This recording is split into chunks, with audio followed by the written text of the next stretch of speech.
Hello students, welcome to you in physics class. मैं आपका physics teacher Pradeep Sharma. बेटा कक्षा 11 की जो क्लास है उस क्लास में हम लोग जो कक्षा 10 की जो क्लास है उस क्लास में हम लोग जो चैप्टर पढ़ रहे हैं वो है ऊर्जा का स्रोत। क्या है? ऊर्जा के स्रोत। ऊर्जा के स्रोत का मतलब क्या है पहले तो ये समझी जाए। उससे पहले ये समझा जाए कि ऊर्जा क्या है ना। ऊर्जा के बारे में आपने सुना है एनर्जी। हम खाना खाते हैं। खाना क्यों खाते हैं? खाना इसलिए खाया जाता है कि उस खाने को खाने के बाद हमारे शरीर को क्या मिलती है? ऊर्जा। क्या मिलती है? ऊर्जा। और उस ऊर्जा को उपयोग हम करते हैं अन्य यानी जो बाहर के कार्य हैं उन्हें करने के लिए, है ना। दिमाग को चलाने के लिए, पढ़ाई करने के लिए, है ना, होमवर्क करने के लिए। ये सब काम कैसे होते हैं? जब हमारे शरीर को एनर्जी मिलती है, ऊर्जा मिलती है। और हमें ऊर्जा कहाँ से मिलती है? खाना को खाने से। इसी प्रकार से बाकी जितने भी हमारे आसपास की चीज़ें हैं जो काम को करती हैं, कार्य को करके दिखाती हैं, उन सभी को कार्य करने के लिए क्या चाहिए? ऊर्जा। क्या चाहिए? ऊर्जा। सबसे छोटा एग्जाम्पल, आपके घर में फ़ैन है। उस फैन को चलाने के लिए आपको क्या चाहिए? ऊर्जा। क्योंकि फ़ैन जब चलता है तो आपको क्या मिलती है? हवा। क्या मिलती है? हवा। तो बेटा उस फैन को चलाने के लिए हमको चाहिए ऊर्जा। और वो ऊर्जा हमको कहाँ से मिल रही है? वो ऊर्जा हमको मिल रही है विद्युत से, यानी इलेक्ट्रिक से। हमारे घर में बल्ब है, उस बल्ब को जलाने से हमें क्या मिलती है? प्रकाश ऊर्जा। क्या मिलती है? प्रकाश ऊर्जा। और ये प्रकाश ऊर्जा भी हमें किससे मिल रही है? ये मिल रही है हमको इलेक्ट्रिक से। हमारे घर में मोटर है, मोटर से क्या आता है? पानी, है ना, पानी आता है। उस पानी को निकालने के लिए हमें मोटर को चलाना पड़ेगा, यानी मोटर से कार्य लेना पड़ेगा। मोटर तब कार्य कब करेगा? जब उसे क्या मिलेगी? इलेक्ट्रिक, यानी वैद्युत। ये सारे वैद्युत के एग्जाम्पल हमने दिए। किसके एग्जाम्पल दिए हमने? वैद्युत के। ठीक है। इसी तरह से बहुत सारे ऐसे कार्य हैं जिनको कार्य करने के लिए अलग अलग प्रकार की हमें ऊर्जा की आवश्यकता पड़ती है। एक पत्थर को हम यहाँ से लेके गए, ऊपर ले जाकर हमने छोड़ दिया, वो अपने आप कहाँ आने लगा? नीचे आने लगा। क्यों आने लगा? क्योंकि उसे नीचे बुला रहा है, खींच रहा है। कौन खींच रही है? हमारी अर्थ, हमारी पृथ्वी। तो उसे खींच कर नीचे बुला रही है, तो वो गुण कहलाता है गुरुत्वाकर्षण। तब उसमें जो ऊर्जा कार्य करती है वो होती है गुरुत्वाकर्षण ऊर्जा, गुरुत्वीय ऊर्जा। ठीक है। इस प्रकार से बहुत अलग अलग प्रकार की ऊर्जाएं होती हैं, जैसे वैद्युत ऊर्जा हो गई, पवन ऊर्जा हो गई। ठीक है। और आपके यहाँ जो ईंधन है इनसे मिलने वाली ऊर्जा हो गई। भाई खाना पकाना है, गैस जलानी है, गैस जलाने के बाद ही आपको क्या मिलेगी? ऊर्जा, जिससे क्या होगा? खाना पकेगा। ठीक है। तो इस प्रकार से हमें बहुत सारे अलग अलग प्रकार से ऊर्जाओं के बारे में पता होता है। फिलहाल जनरली बात आपको अगर बताई जाए तो ये ऊर्जाएं जो होती हैं वो दो प्रकार की होती हैं। कितने प्रकार की होती हैं? दो। यानी इनके जो स्रोत होते हैं वो कितने प्रकार के होते हैं? दो होते हैं। पहला होता है परंपरागत और दूसरा होता है गैर परंपरागत स्रोत। परंपरागत स्रोत क्या होता है? परंपरागत स्रोत ये होता है कि जिनका आप उपयोग करने के बाद, जिनका आप एक बार उपयोग करने के बाद उन्हें आप दोबारा प्राप्त कर लें, उन्हें हम क्या कहते हैं? परंपरागत स्रोत कहते हैं। या जो हमको पुराने समय से मिलते चले आ रहे हैं, जो हमें बार बार मिल रहे हैं, ठीक है, उन्हें हम लोग क्या बोलेंगे? परंपरागत स्रोत। ठीक है। अब बात ये करते हैं, ये परंपरागत स्रोत हैं। अब इन परंपरागत स्रोतों को भी दो प्रकार में बांटा गया है। पहला नवीकरण और दूसरा अनवीकरणीय। ठीक है। यानी नवीकरणीय और अनवीकरणीय दो हमारे पास स्रोत हैं। नवीकरणीय क्या होते हैं? नवीकरणीय वे होते हैं कि जिनका हमने एक बार उपयोग कर लिया, जिनसे हमने एक बार ऊर्जा ले ली और ऊर्जा लेने के बाद हमने उन्हें रख दिया, फिर वो उनकी ऊर्जा खत्म हो गई, लेकिन किसी कारणवश उसमें दोबारा फिर से हमने ऊर्जा डाल दी और फिर से हमने उससे ऊर्जा ले ली। ये कैसा एग्जाम्पल है? सुनो, हमारे घर में बैटरी होती है जो इन्वर्टर में काम करती है। इन्वर्टर की जो बैटरी होती है, लाइट जाने के बाद हम उससे एनर्जी लेते हैं और वो एनर्जी विद्युत की तरह होती है ना। सोचो, जो घर में हम सारे अप्लाइंसेस चला रहे होते हैं वो सारे भी हमारे यहाँ डायरेक्ट जो पोल से एक वायर आ रहा होता है उससे चल रहा होता है। लेकिन लाइट जाने के बाद पोल से जो कनेक्टिविटी है करंट की वो तो ख़त्म हो गई। अब वो ख़त्म हो गई तो अब हमें एनर्जी कहाँ से मिलती है? उस बैटरी से मिलती है। लेकिन बैटरी के पास एक स्टोर है एनर्जी, यानी एकत्रित है ऊर्जा। केवल उतनी ऊर्जा हम ले सकते हैं और उतनी ऊर्जा लेने के बाद मान लो वो ऊर्जा खत्म हो गई बैटरी की, तो अब क्या बैटरी खराब हो गई? नहीं। अब हम क्या करते हैं? लाइट आने के बाद, यानी इलेक्ट्रिसिटी हमारे घर में आने के बाद हम क्या करते हैं? ये देखते हैं कि वो फिर से उसमें चार्ज होने लगता है। यानी उसमें दोबारा जब चार्ज हुआ तो चार्ज होने के बाद फिर से उसके अंदर ऊर्जा एकत्रित हो गई और फिर अब जब दोबारा लाइट जाएगी तो फिर से हमें उससे ऊर्जा प्राप्त होने मिलने लगेगी। तो ऐसे जितने भी स्रोत हैं वो सारे स्रोत कहलाते हैं नवीकरणीय स्रोत। क्या कहलाते हैं? नवीकरणीय स्रोत। यानी ऊर्जा के ऐसे स्रोत जिनका हम बार बार उपयोग कर सकते हैं वो होते हैं नवीकरणीय स्रोत। लेकिन बहुत सारे ऐसे स्रोत हैं जिनका नवीकरण नहीं किया जा सकता है। अब ये क्या है? घर पे हम एलपीजी गैस जलाते हैं ना खाना बनाने के लिए, तो हम जो एलपीजी जला रहे होते हैं, जो गैस हम जला रहे हैं, उस गैस से हम क्या करते हैं, जब एनर्जी लेते हैं तो एनर्जी लेने के बाद धीरे धीरे वो सिलेंडर जो होता है वो ख़त्म हो जाता है और उसको रखने के बाद या उसमें किसी तरह से काम करने के बाद उसमें गैस नहीं डाली जा सकती, गैस एकत्रित नहीं की जा सकती। फिर हमें क्या करना होता है, दूसरा सिलेंडर लेने के लिए जाना पड़ता है, उसमें प्लांट से गैस पड़ के आती है।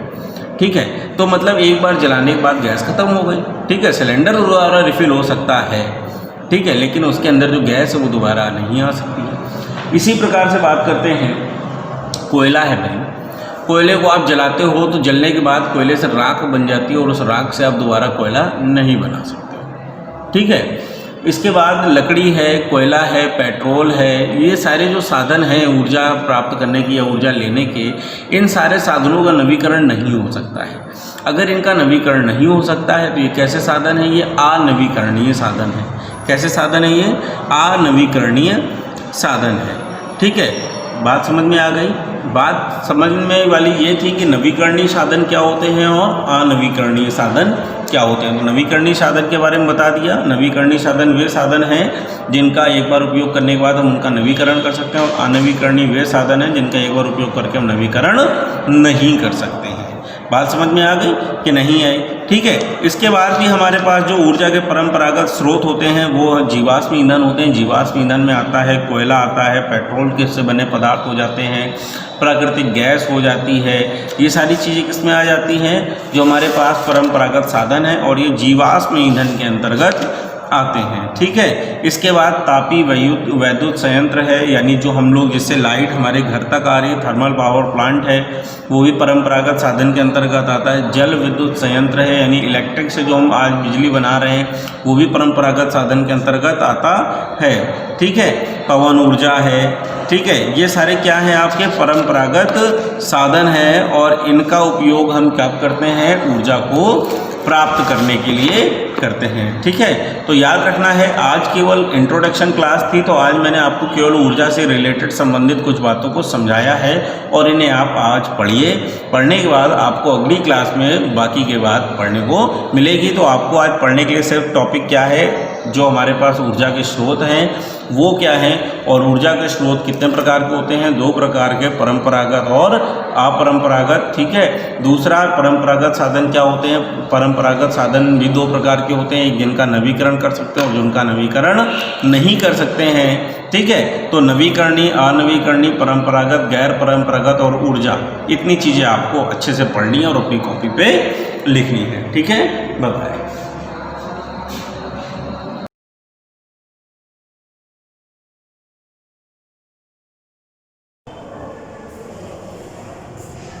Hello students, myself Anand Saini and your chemistry tutor. Let's start to learn chemistry.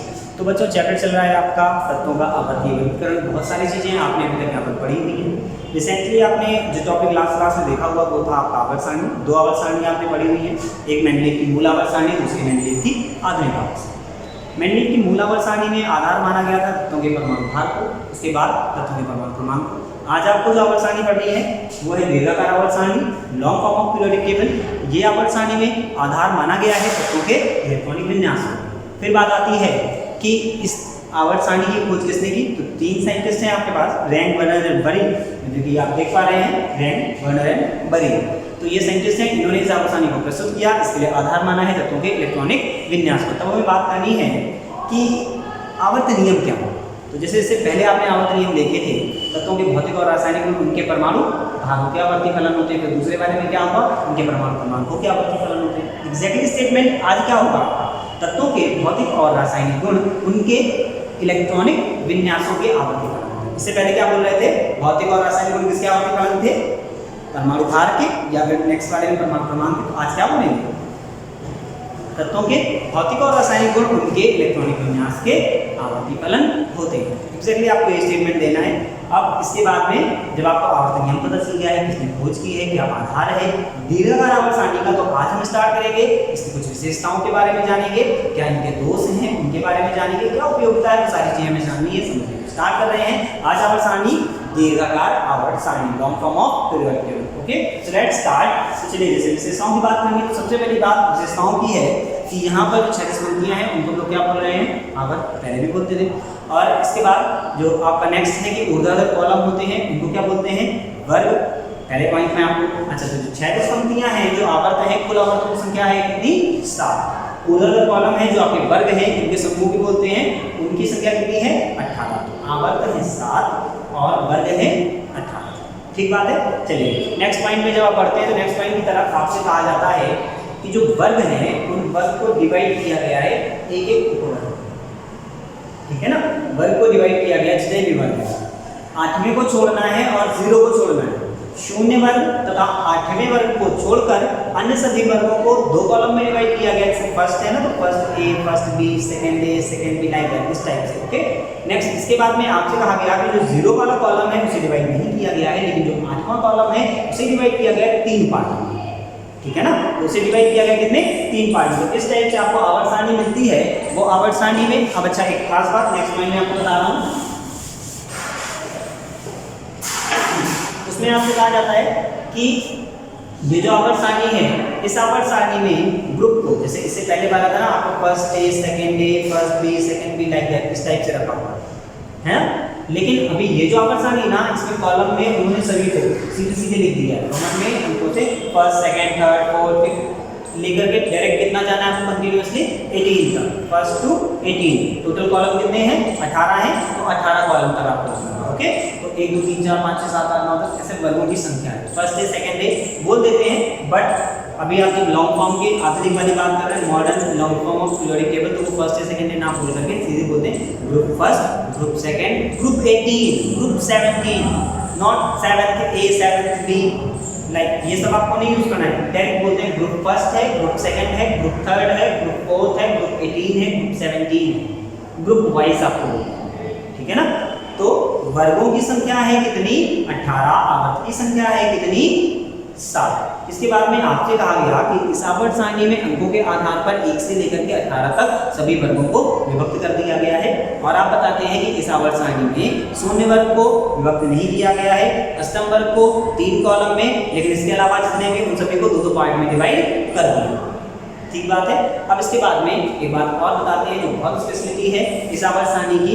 यहाँ पर तो वो बोला ना इलेक्ट्रॉनिक विन्यास के आधार पर, तो वो एक्चुअली ऐसा है कि स्टार्टिंग के जो 2 कॉलम हैं वो आपके एस ब्लॉक हैं, फिर इसके बाद में लास्ट वाले जो कॉलम आपको मिलते हैं वो आपको मिलते हैं पी ब्लॉक, लेकिन मिडिल में आपको कुछ कॉलम्स दिए गए हैं वो है आपके डी ब्लॉक के, और एट लास्ट उन्होंने एफ ब्लॉक एलिमेंट्स को रखा। तो तत्वों का वर्गीकरण इलेक्ट्रॉनिक विन्यास के आधार पर हुआ है। उसका अर्थ बेटा ये है कि शुरुआत में आपको जो कॉलम मिल रहे हैं 2 एस ब्लॉक, आप ऐसे बोलते हैं सबसे दाहिनी तरफ आपको जो कॉलम मिल रहे हैं, सबसे बाईं तरफ आपको जो कॉलम मिलेंगे वो आपके हो जाएंगे एस ब्लॉक। उसके बाद सबसे दाहिनी तरफ जो कॉलम मिलते हैं वो है पी ब्लॉक, लेकिन जो बीच में आपको कॉलम मिल रहे हैं वो है डी ब्लॉक, और सबसे नीचे जो कॉलम मिलते हैं वो है एफ ब्लॉक। ऐसे आपसे कहा जाता है कि इस आवर्त सारणी में तत्वों का जो वर्गीकरण हुआ है कुछ आपको इस टाइप से मिल रहा है।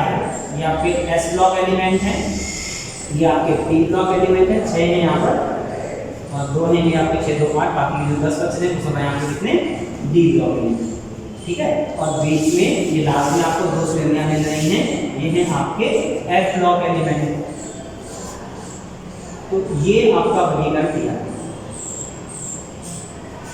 ये एफ ब्लॉक, ठीक है, S P F D, like.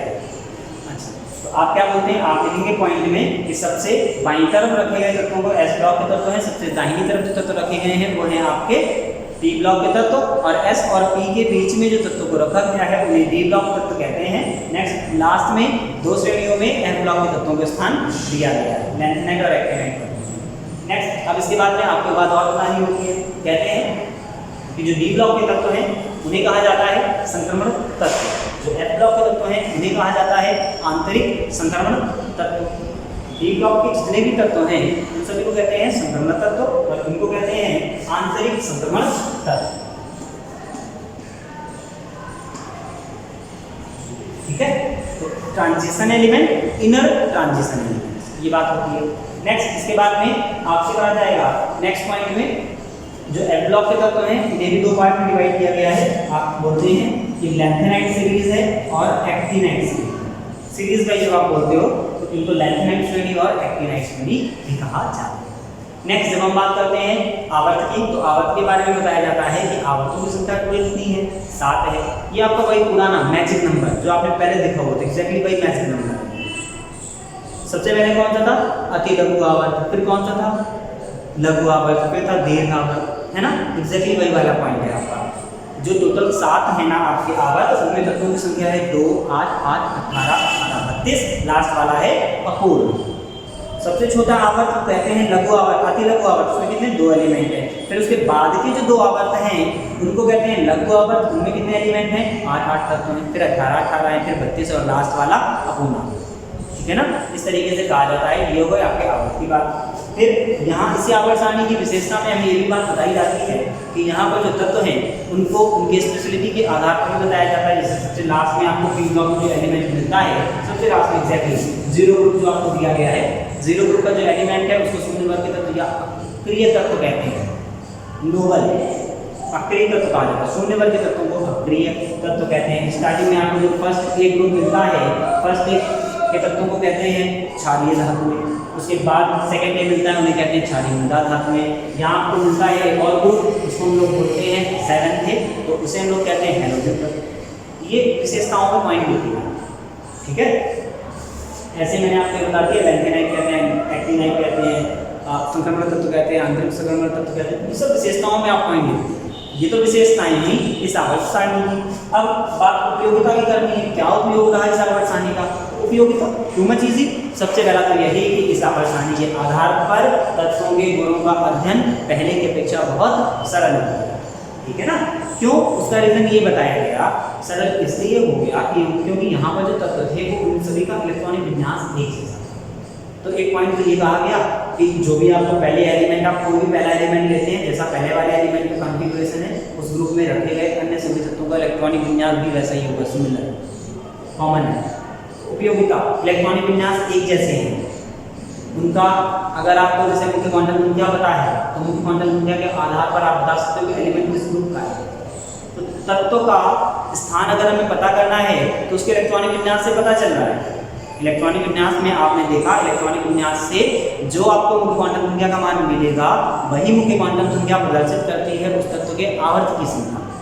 ठीक है, जैसे अब आपसे कह रहे हैं कि क्लोरीन का स्थान क्या है, तो आप अभी टेबल में देखोगे, पूरा ढूंढने के बाद बताओ। अच्छा 7th में रखा गया है, तीसरे वर्ग में रखा गया है, सॉरी इसको तीसरे आवर्त में रखा गया है।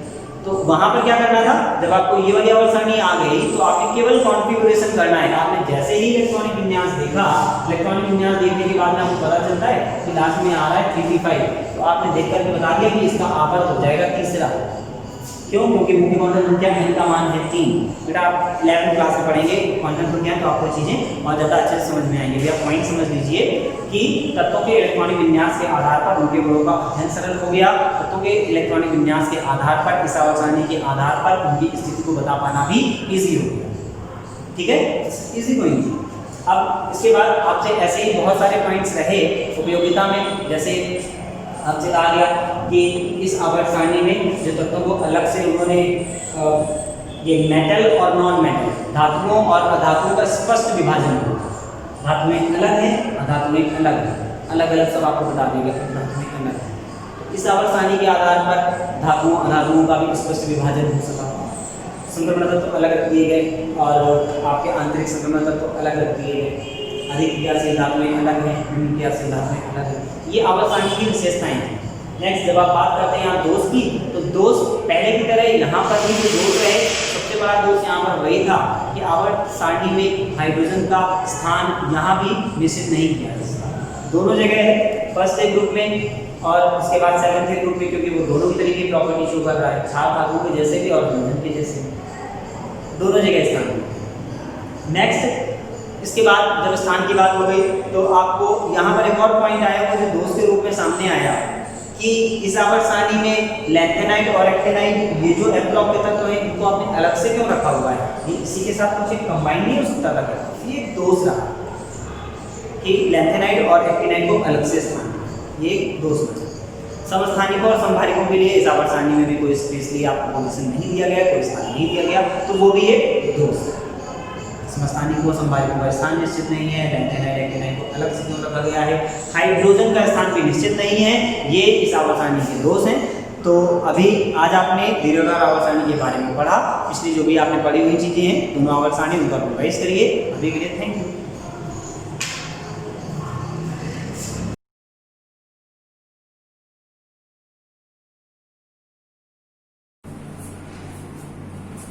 Hello students, welcome to the online classes of Shivaji Group of Institution. Myself Pratiksha Dachan and I am going to explain chapter reproduction. Students अपनी लास्ट क्लास को एक बार रिवाइज कर लेते हैं, जिसमें हमने पढ़ा था कि वेजिटेटिव रिप्रोडक्शन क्या होता है। तो पौधे का कोई ऐसा भाग जो कायिक हो, कायिक का मतलब जड़, तना, पत्ती या कोई और भाग, जिससे क्या होता है कोई नया प्लांट उग सकता है, बन सकता है, उसको हम लोग क्या बोलते हैं? कायिक जनन। मैंने बताया भी था आपको, जैसे कोई प्लांट है,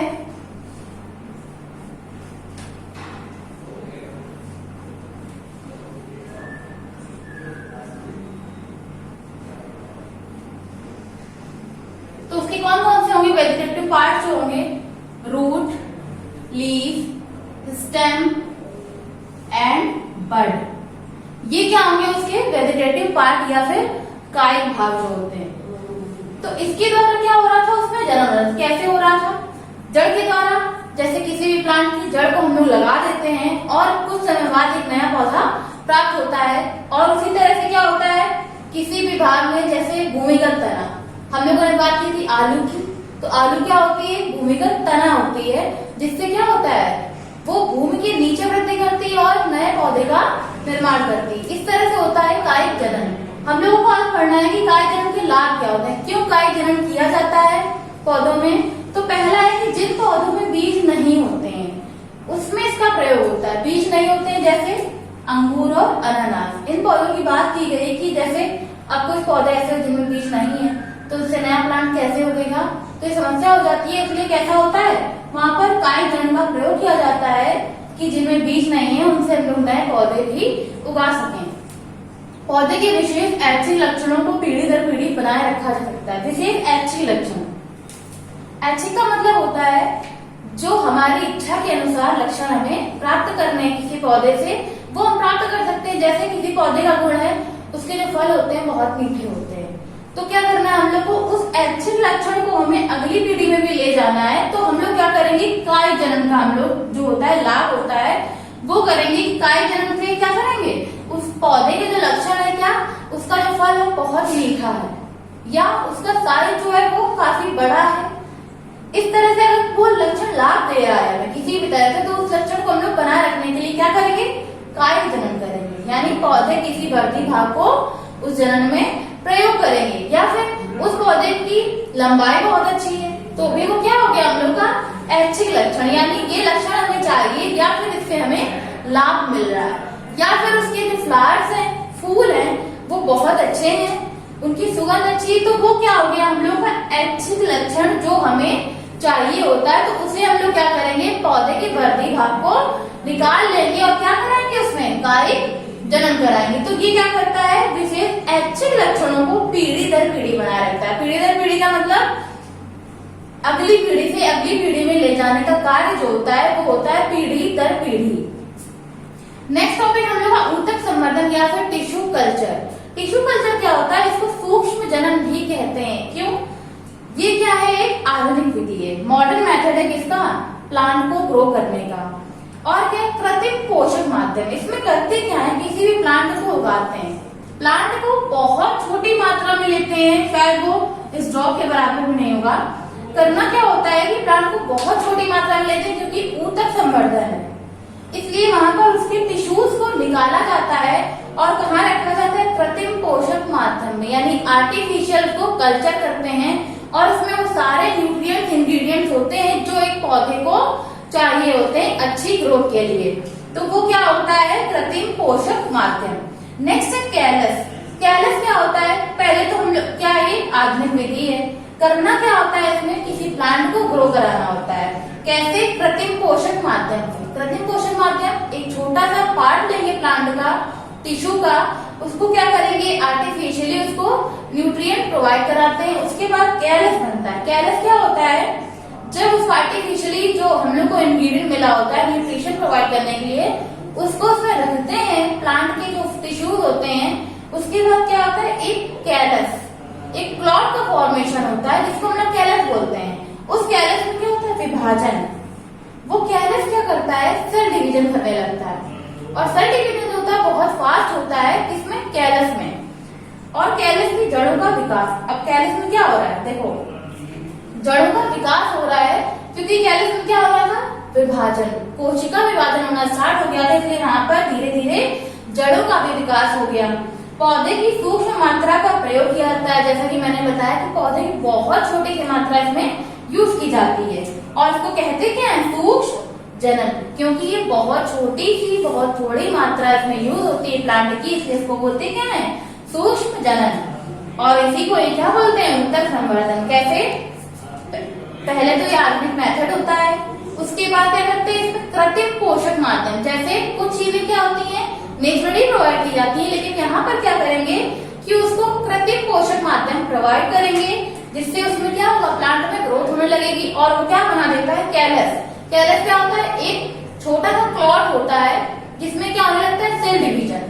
सेल डिवीजन के बाद वो बना देता है, रूट्स का फॉर्मेशन करता है, जड़ों का विकास होने लगता है। और कुछ दिनों बाद पौधे की सूक्ष्म मात्रा का वहां प्रयोग करेंगे और ऊतक संवर्धन से एक पौधे का निर्माण हो जाएगा।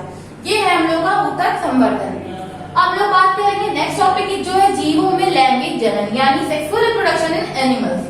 तो सेक्सुअल रिप्रोडक्शन में सबसे पहली बात ये होती है कि इसमें हमें किसी दो पेरेंट की जरूरत होती है। अभी तक हम लोगों ने पढ़ रखा है ए सेक्सुअल रिप्रोडक्शन, जिसमें जरूरत कितनी होती है, केवल एक पेरेंट की। एक पेरेंट बॉडी से पूरा रिप्रोडक्शन हो जाता है, चाहे वो वेजिटेटिव हो या एसेक्सुअल हो। लेकिन अगर एनिमल्स की बात करेंगे तो यहाँ हमेशा दो पेरेंट की जरूरत होती है।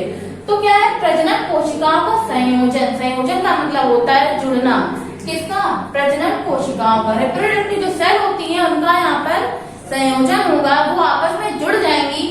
विशिष्ट प्रजनन कोशिकाएं होती है, कौन कौन सी, स्पेशलाइज्ड सेक्स सेल होती हैं, जिनमें कौन कौन सी सेल होती है, male sex cell and female sex cell. ठीक है, यहाँ पर एक मेल की होगी, एक फीमेल की। ये दोनों सेक्स सेल मिलकर क्या बनाती हैं, गैमेट का फॉर्मेशन करती हैं। क्या बनाती हैं, एक युग्मक का फॉर्मेशन करेंगे यहाँ पर। तो युग्मक क्या हो जाएंगे यहाँ पे हम लोगों के, मेल गैमेट। मेल गैमेट क्या हो जाएगा, स्पर्म। और फीमेल गैमेट की बात करें तो वो क्या हो जाएगा, ओवम।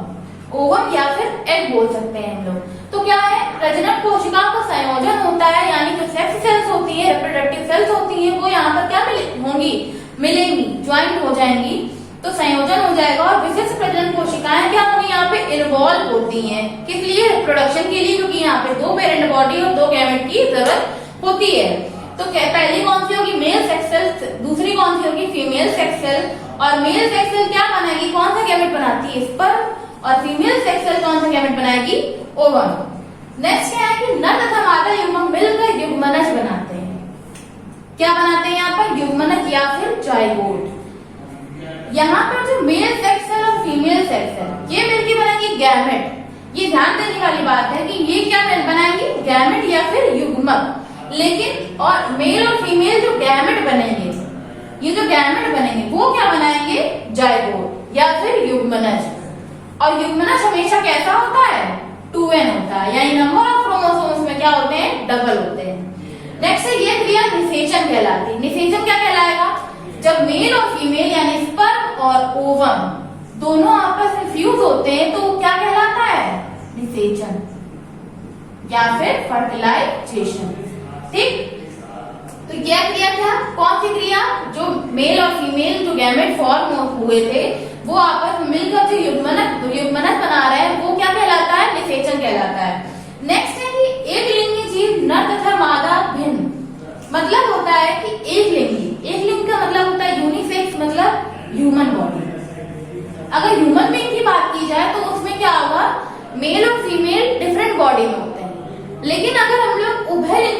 बात करें, मतलब उनको बोलते हैं हर्माफ्रोडाइट। इनकी बात करें तो इनमें मेल और फीमेल सेम बॉडी में प्रेजेंट होता है। जैसे एनिलिडा संघ के जो हम लोग के मेंबर होते हैं वो क्या होंगे, केचुआ और जोंक। ये दो प्राणी ऐसे होते हैं जिनमें क्या होता है, दोनों के अंग सिर्फ एक ही बॉडी में यानी सेम बॉडी में प्रेजेंट होते हैं। अब उसके बाद क्या होगा, महत्व के निषेचन से जनन होता है। कैसे निषेचन होगा, जैसे स्पर्म प्लस ओवम दोनों आपस में मिलेंगे और क्या करेंगे, दोनों रिप्रोड्यूस करेंगे, सेक्सुअल रिप्रोडक्शन का। तो जैसे निषेचन से लैंगिक जनन बनता है, मतलब यहाँ पर स्पर्म और ओवम दोनों ऐड होकर क्या बनाएंगे, जाइगोट बनाएंगे। तो ये क्या है, सेक्सुअल रिप्रोडक्शन है, क्योंकि यहाँ पे दो गैमेट सेल जो होंगी वो इन्वॉल्व हो जाएंगी एक और बना क्या देंगी, जाइगोट। तो ये इसका महत्व होता है, प्रतिलिपि नहीं होता। प्रतिलिपि का मतलब होता है फोटोकॉपी। फोटोकॉपी क्यों नहीं होगा, क्योंकि स्पर्म के पास अपना डीएनए होता है और ओवम के पास अपना डीएनए होता है। ये दोनों की क्वांटिटी जस्ट हाफ होती है, हाफ सेल होती है, हाफ सेल होंगी जो जाइगोट में जाएंगी, यानी क्रोमोसोम नंबर जो होगा वो हाफ होता है। और क्या होगा, यहाँ पर जो जाइगोट बनेगा वो 2n बनेगा, यानी यहाँ पर जो क्रोमोसोम होंगे वो दोनों कैसे होंगे, डबल होंगे। यानी और होगा क्या, स्पर्म का जो डीएनए होगा और ओवम का डीएनए होगा, दोनों के डीएनए के जो कैरेक्टर्स होते हैं वो डिफरेंट होंगे। इसलिए क्या होगा, जो जाइगोट बनता है वो प्रतिलिपि नहीं होता है, यानी वो फोटोकॉपी नहीं होता अपने पेरेंट की, जैसा कि एसेक्सुअल रिप्रोडक्शन में होता है। नेक्स्ट है गुणसूत्रों के नए जोड़े बनते हैं। गुणसूत्रों के नए जोड़े जैसे मैंने अभी बताया कि स्पर्म और ओवम का क्या होगा, अपना अपना डीएनए जाता है, तो यहाँ पर गुणसूत्रों के नए जोड़े बनेंगे। यानी जैसे कि हाफ नंबर ऑफ क्रोमोसोम जाता है, तो यहाँ पर होगा क्या कि जो गुणसूत्र होंगे किसके, स्पर्म का, स्पर्म के 23 क्रोमोसोम और ओवम के भी 23 क्रोमोसोम। यहाँ पर कितने हो जाएंगे, 46 क्रोमोसोम। गुणसूत्र के नए जोड़े बनते हैं, यानी जो जाइगोट है उसमें ना इसका पूरा जाएगा ना इसका पूरा जाएगा, इसका भी आधा जाएगा इसका भी आधा जाएगा, और बना क्या देगा जाइगोट, जिसमें 46 क्रोमोसोम होंगे जो कि एक अलग अलग बॉडी से आए होते हैं। नेक्स्ट श्रेष्ठ गुण मिलते हैं। श्रेष्ठ गुण क्यों मिलेंगे, क्योंकि इसके भी आधे क्रोमोसोम होते हैं और इसके भी आधे क्रोमोसोम होते हैं। जो जाइगोट बना देता है वो कैसा होगा, एक नया कैरेक्टर लेकर आता है कि उसमें कैसे गुण होंगे, श्रेष्ठ गुणों वाला जाइगोट निर्मित होगा।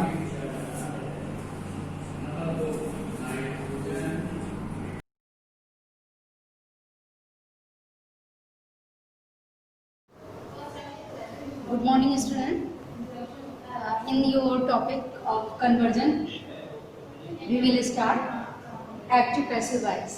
In the conversion, you have been taught from changing assertive into interrogative, interrogative into assertive, and affirmative into negative, negative into affirmative. And the final change was from assertive into exclamatory, and exclamatory sentences into assertive sentences. Okay. Now your next topic in conversion is active-passive voice. Okay. Student, active means सक्रिय, where your subject is active. Okay. जहाँ पे जो आपका जो verb है, subject based sentence, object based sentence means active voice start with the subject.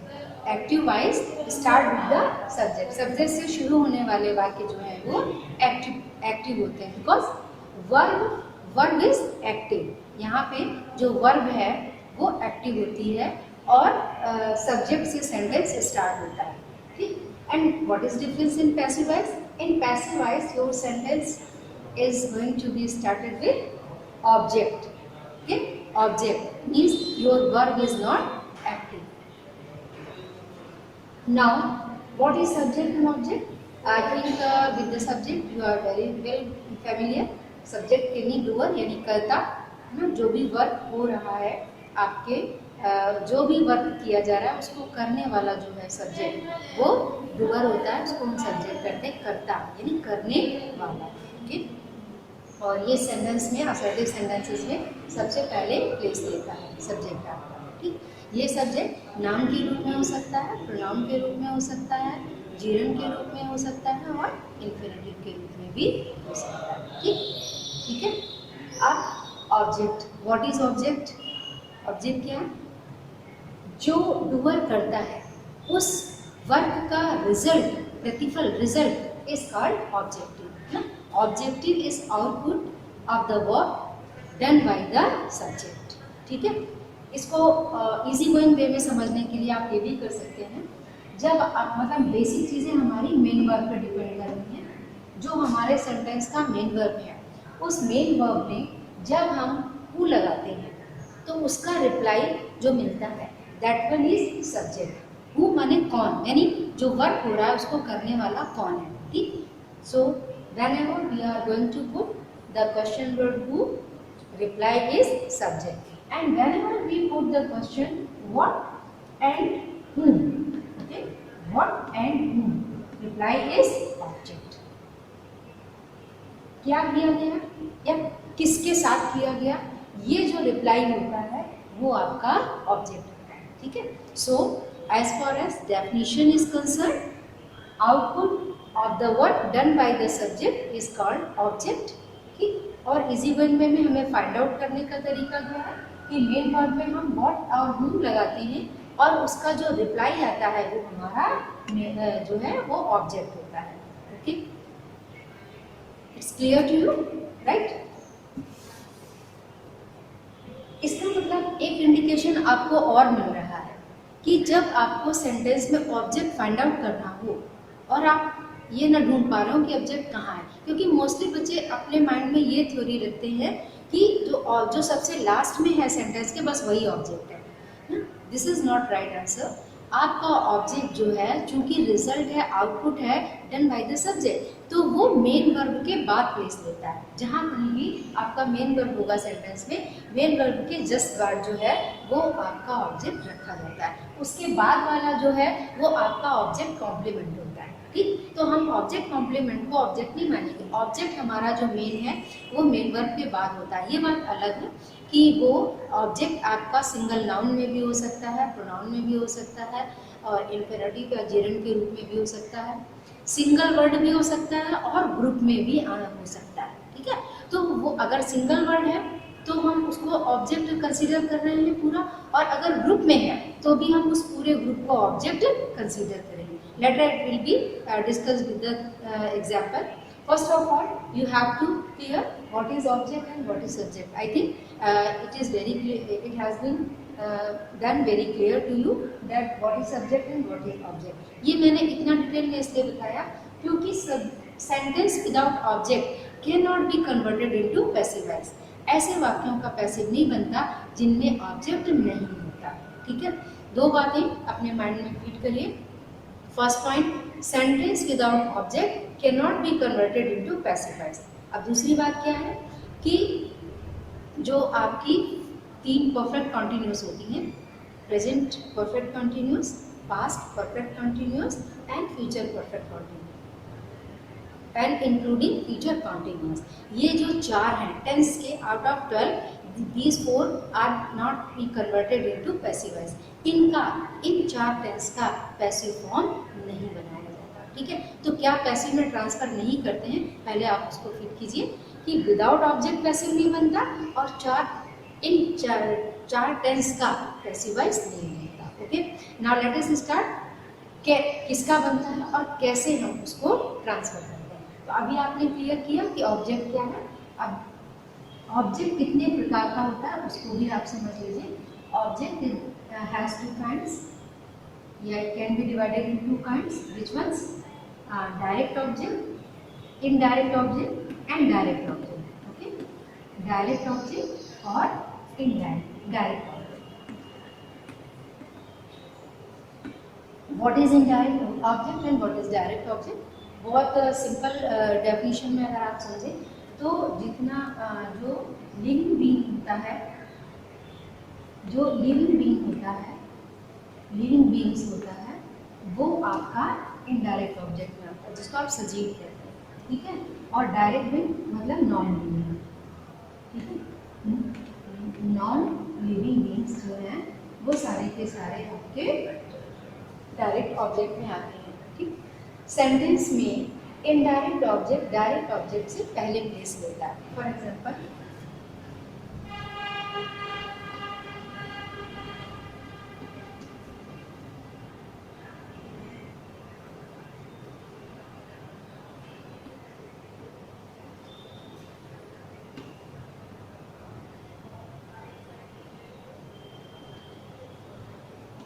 the writer gave me his book, gave main verb and after main verb आपका me object, but इसके साथ his verb भी object है क्योंकि वो main verb में क्या दिया, अपनी दी। किसको दी, मी, यानी व्हाट का भी रिप्लाई दे रहा है और whom का भी रिप्लाई दे रहा है, इसलिए आपके दो ऑब्जेक्ट हो गए, ये भी और ये। अब ये आपका लिविंग बीइंग है, इस लिविंग बीइंग है इसलिए ये इनडायरेक्ट ऑब्जेक्ट है, ये नॉन लिविंग है इसलिए आपका ये डायरेक्ट ऑब्जेक्ट। सेंटेंस में आपका इनडायरेक्ट ऑब्जेक्ट डायरेक्ट से पहले प्लेस ले रहा है।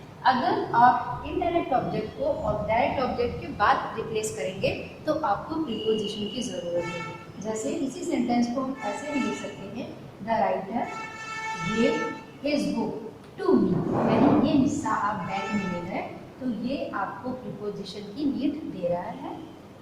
The writer gave his book to me, ठीक।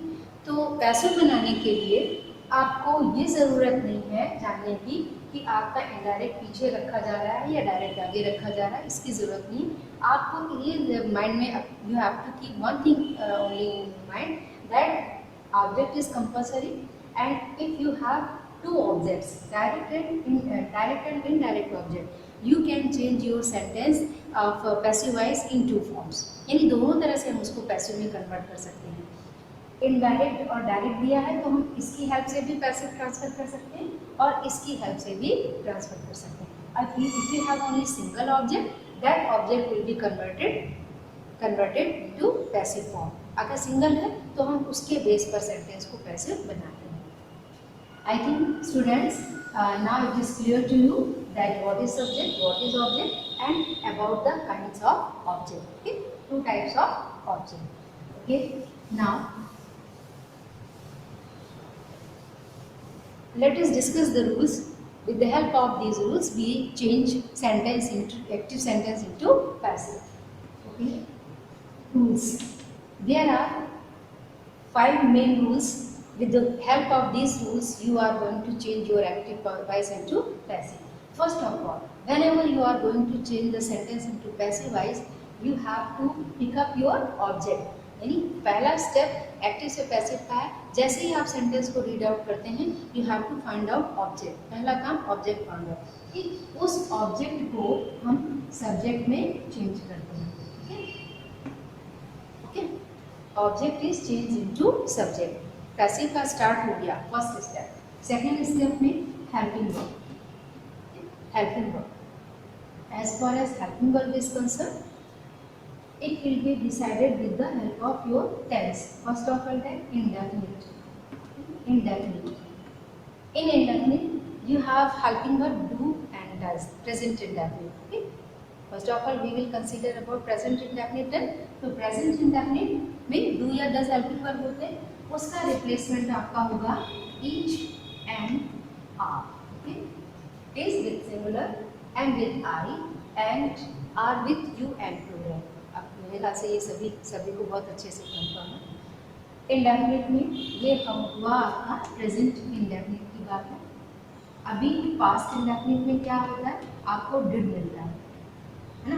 पास्ट इंडेफिनिट में आपको क्या वर्ब, हेल्पिंग वर्ब मिलता है did, that will be replaced into was and were. यानी अगर आप प्रेजेंट इंडेफिनिट के सेंटेंसेस को पैसिव में कन्वर्ट करेंगे तो you have to choose helping verb with the help of the list is and are। कहाँ जो आपने ऑब्जेक्ट को सब्जेक्ट बनाया, उस सब्जेक्ट के अकॉर्डिंग आपको is and are चूज करना है, जो सूट करता है वो लगाएंगे।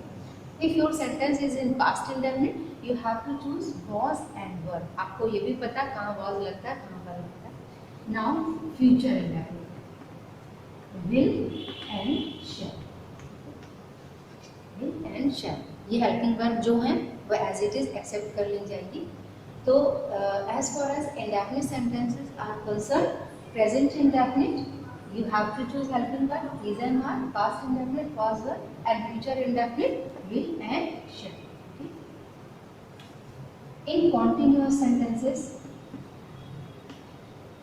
already helping verb is given. आपके continuous में already helping verb दी रहती है. जैसे present continuous में आपका h, am, are already given.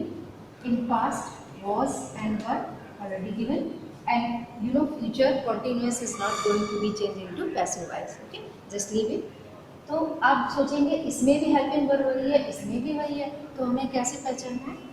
Continuous में आपका मेन वर्ब के फर्स्ट फॉर्म के साथ आईएनजी होता है. ठीक, अब अगर आप मेन इसका जो पैसिव वॉइस की सबसे कंपल्सरी कंडीशन होती है, you have to apply third form of the main verb. अभी मैं नेक्स्ट में आपको बताऊंगी. तो उसके लिए अगर आप मेन वर्ब को थर्ड फॉर्म में कन्वर्ट करेंगे तो थर्ड फॉर्म में तो आईएनजी लगता है.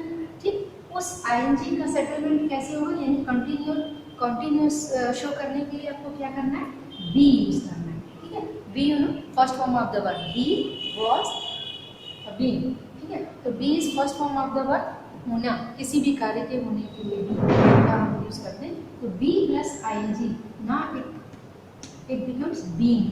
ठीक है, तो कॉन्टिन्यूस सेंटेंसेस में you have to apply being, helping verb with being. Helping verb with being. क्यों यहाँ पे आपको बीइंग नहीं यूज करना है, क्योंकि इंडेफिनिट है. और कॉन्टिन्यूस में हेल्पिंग वर्ब सेम रहेंगी, but you have to apply being for continuation. Continuity के लिए आपको यह पार्टिसिपल फॉर्म शो करना है. कंटिन्यूएशन में तो वो बीइंग हो जाएगा. Okay, now perfect. अभी मैं केवल हेल्पिंग वर्ब की लिस्ट आपको दे रही हूँ. तो ये इंडेफिनिट हुआ, कॉन्टिन्यूस हुआ, and that last one is perfect. Present perfect, present perfect, past perfect and future perfect. उसकी हेल्पिंग वर्ब आपको ऑलरेडी दी रहती है, हैज, हैव एंड पास्ट में है. और परफेक्ट उसका इसमें will have and shall have. Okay, will have and shall have, will have और शैल. Okay, right student. तो यहाँ पे ये ऑलरेडी आपका परफेक्ट में दिया रहता है. अब whenever you are going to change the perfect sentence into passive voice, you have to add being. Okay? जैसे यहाँ आप continuous में being ऐड कर रहे थे, वैसे ही इसमें आपको being ऐड करना है. ठीक, helping verb. Okay?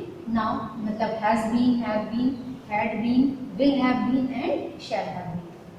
लास्ट में परफेक्ट कॉन्टिन्यूस का बनना नहीं है. मोडाल्स को आप एक और समझ लीजिए. मोडाल्स में आपके आते हैं can, would, may, might, shall, should, must, etcetera. ठीक है, ये जितने भी मॉडल्स होते हैं उन सब के संग आपका बी होता है. ठीक, जैसे हर किसी में ऐड हो रहा है. ठीक, यहाँ आपने हेल्पिंग वर्ब ट्रांसफर की हुई है. डू डज को इज एम आर में और डिड को वाज वर्ब में, और ये फीचर का सेम रहेगा. इसमें आपने ये इन्हीं हेल्पिंग जो हेल्पिंग वर्ब दी हुई है उनमें बीइंग ऐड करना है. इसमें ऑलरेडी जो हेल्पिंग वर्ब दी हुई है उनमें बीइंग ऐड करना है. और मोडल्स में जो helping verb can, could, may, might दी है उसमें आपको बीइंग ऐड करना है.